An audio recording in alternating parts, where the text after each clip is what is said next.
یہ کہانی ایک کسان کی ہے جس کی ابھی نئی نئی شادی ہوئی تھی۔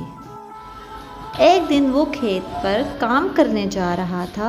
اس نے اپنی بیوی سے کہا، آج کھیت میں بہت کام ہے، مجھے بہت بھوک لگے گی، تم کھانا بنا کر رکھنا اور ایک گلاس میں سرکہ بھی نکال دینا جو میں پچھلے سال لایا تھا۔ یہ کہہ کر کسان کھیت کی طرف چلا گیا۔ بیوی نے سوچا، آج میں گوشت کا ٹکڑا بھون کر بناؤں گی اور آتے ہی کسان خوش ہو جائے گا۔ پھر وہ گوشت بھوننے لگی۔ گوشت جب بھن گیا اور اس میں سے خوشبو آنے لگی تو اس نے سوچا، میں کمرے میں جا کر سرکے کے ڈرم میں سے کچھ سرکہ لے آتی ہوں، کیونکہ کھانا تو چند لمحوں میں تیار ہو چکا ہے۔ یہ کہہ کر وہ کمرے میں چلی گئی۔ ڈرم کی ٹوٹی کھول کر جگ کو اس کے نیچے رکھ دیا اور جگ کو بھرتے ہوئے دیکھنے لگی۔ اتنے میں اسے خیال آیا، ہائے رام، کتا تو وہیں گھوم رہا تھا، کہیں وہ گوشت نہ کھا لے۔ یہ سوچ کر وہ کچن کی طرف بھاگی تو دیکھا گوشت کا ٹکڑا واقعی ہی کتے کے منہ میں تھا۔ کم بخت، نہیں چھوڑوں گی تمہیں۔ وہ اس کے پیچھے بھاگی اور کتا جنگل کی طرف بھاگ گیا۔ کسان کی بیوی بھی اس کے پیچھے جنگل کی طرف بھاگ گئی۔ کتا کسان کی بیوی سے بہت تیز تھا، اس لیے وہ جنگل میں بھاگ گیا۔ تھک ہار کر واپس اپنے گھر کی طرف آئی تو اسے یاد آیا کہ جگ تو سرکے کے ڈرم کے نیچے رکھا تھا۔ وہ تیزی سے کمرے کی طرف بھاگی اور اس نے دیکھا، یہ ڈرم تو خالی ہو چکا ہے، اب میں کیا کروں گی؟ یہ سب کچھ کسان دیکھے گا تو وہ بہت ناراض ہوگا۔ ہائے میری قسمت، یہ کیا ہو گیا، ہائے۔ وہ پریشان کھڑی کچھ سوچ ہی رہی تھی کہ اتنے میں اس کی نظر آٹے کی بوری پر پڑی جو اس کا شوہر کچھ دن پہلے ہی لایا تھا۔ آٹے کی بوری دیکھتی ہی اسے ایک ترکیب سوجھی، ایسا کرتی ہوں، یہ آٹا فرش پر بچھا دیتی ہوں، یہ سارا سرکہ جذب کر لے گا اور فرش اچھے سے صاف ہو جائے گا۔ اس قدر عالیشان ترکیب سوچنے پر وہ خود کو شاباش دینے لگی اور خوش ہونے لگی اور پوری بوری کھول کر آٹا فرش پر بکھیرنے لگی۔ اس دوران بے دہانی میں اس کا پاؤں سرکے سے بھرے ہوئے اس جگ سے ٹکرایا جو ڈرم کے آگے بھرا ہوا رکھا تھا، اور ڈرم سے سرکے کا جگ نیچے گر گیا اور سارا سرکہ گر گیا۔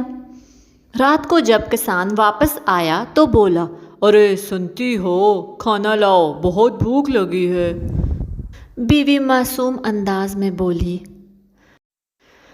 میں نے آج تمہارے لیے گوشت بھونا تھا، وہ کتا کھا گیا اور جو سرکہ تھا وہ سارا بہہ گیا۔ پر تم ناراض نہ ہونا اور فکر نہ کرنا، میں نے سارا آٹا اس پر بکھیر کر سارا سرکہ فرش سے صاف کر لیا ہے اور سارا گھر صاف ستھرا ہے۔ کسان غصے سے بولا، احمق عورت، یہ تم نے کیا کیا؟ سارا گوشت کتا کھا گیا اور سرکہ بھی گر گیا، یہ تو ہوا، پر تم نے سارا آٹا کا بھی ستیہ ناش کر دیا۔ بیوی بولی، تمہیں پہلے بتانا چاہیے تھا نا، یہ سب کچھ کیسے کرنا ہے۔ کسان جانتا تھا کہ اس کی بیوی احمق اور بے وقوف ہے، اس لیے اس نے سوچا کہ اس سے بحث کرنا فضول ہے، تو وہ چپ ہو گیا اور کچھ کھایا اور سو گیا۔ ایسے ہی وقت گزرتا گیا۔ ایک دن کسان کھیت میں کام کر رہا تھا تو اسے کھیت سے سونے کے سکے مل گئے۔ کسان نے سوچا کہ وہ ان سکوں کو ایک ڈبے میں ڈال کر زمین میں دبا دے گا اور مشکل کے وقت اسے کام آئیں گے، پر اسے اس کی بیوی سے خطرہ تھا کہ وہ اس کا راز فاش نہ کر دے۔ وہ گھر آیا اور بولا، اس باکس میں میرے پیلے بٹن رکھے ہیں اور میں انہیں زمین میں دبا رہا ہوں، تم نہ ہی انہیں ہاتھ لگاؤ گی اور نہ ہی ان کے بارے میں کسی کو بتاؤ گی۔ بیوی بولی ٹھیک ہے جیسا تم کہو گے۔ بیوی نے اسے یقین دلایا کہ وہ ایسا کچھ نہیں کرے گی۔ اگلے دن کسان کھیت پر چلا گیا۔ گھر کے باہر پھیری والا آیا۔ اس کے پاس بہت سے خوبصورت برتن تھے۔